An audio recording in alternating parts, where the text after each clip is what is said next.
प्रांशी राठौर और आप देख रहे हैं नेक्स्ट 9 न्यूज। नागालैंड, त्रिपुरा और मेघालय, इन 3 राज्यों में जीत हासिल करती हुई नजर आई भारतीय जनता पार्टी, लेकिन कांग्रेस ने यहां पर भी हार का सामना किया।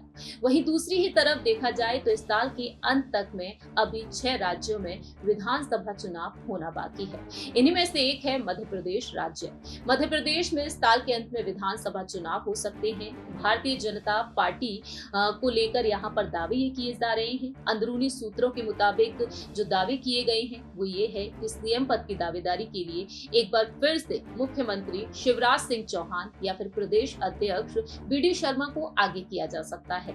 वहीं दूसरी ही तरफ कांग्रेस पार्टी में कलह अब दिखाई दे रही है मध्य प्रदेश में, जहां एक तरफ राजस्थान में सचिन पायलट और अशोक गहलोत के बीच सियासी जंग छिड़ी हुई है, वहीं दूसरी तरफ मध्य प्रदेश में पूर्व मुख्यमंत्री दिग्विजय सिंह और साथ ही साथ यहाँ पर प्रदेश अध्यक्ष कमलनाथ के बीच तकरार देखने को मिली, जिस तकरार को कहीं ना कहीं खत्म कराया था राहुल गांधी ने जब वह भारत जोड़ो यात्रा लेकर मध्य प्रदेश पहुंचे थे।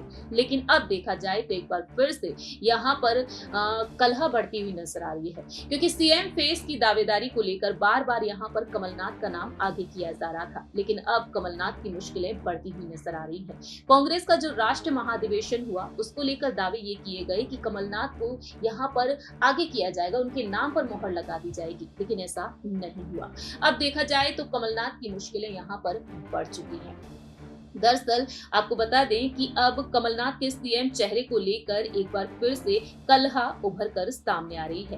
कांग्रेस प्रदेश प्रभारी ने जेपी अग्रवाल ने हाल ही में यहां पर कमलनाथ को लेकर आपत्ति जाहिर की। उन्होंने यहां पर असहमति दर्ज कराई है। उनका कहना है कि कमलनाथ प्रदेश के अध्यक्ष, हम उनके नेतृत्व में चुनाव लड़ेंगे, लेकिन मुख्यमंत्री का चेहरा हाईकमान ही तय करेगा। इसके बाद सियासत का माहौल गर्म हो गया है और पार्टी की अंतर्कलह सामने आ गई है। इससे पहले पूर्व प्रदेश अध्यक्ष अरुण यादव ने कमलनाथ के सीएम चेहरे के ऊपर अपनी प्रतिक्रिया दी थी। उनका कहना था कि इसका फैसला मध्य प्रदेश से नहीं बल्कि दिल्ली से होता है और उनकी इस प्रक्रिया के बाद सियासत काफी तेज हो गई थी। वहीं ऐसे में देखा जाए तो कमलनाथ की बीते पिछले दिनों पोस्टर्स लगे थे राज्य में, उसको लेकर भी यहाँ पर पूर्व नेता प्रतिपक्ष अजय सिंह ने प्रतिक्रिया दी। उनका कहना रहा कि जब भी चुनाव हुए कांग्रेस की परंपरा रही कि विधायक दल ही नेता चुनता है, अब कोई अपने आप को इस तरह से कहता भी नहीं है। मैं भावी मुख्यमंत्री हूं, मैं कह सकता हूं कि मैं भावी विधायक बनना चाहता हूं। इसके बाद चारों तरफ ही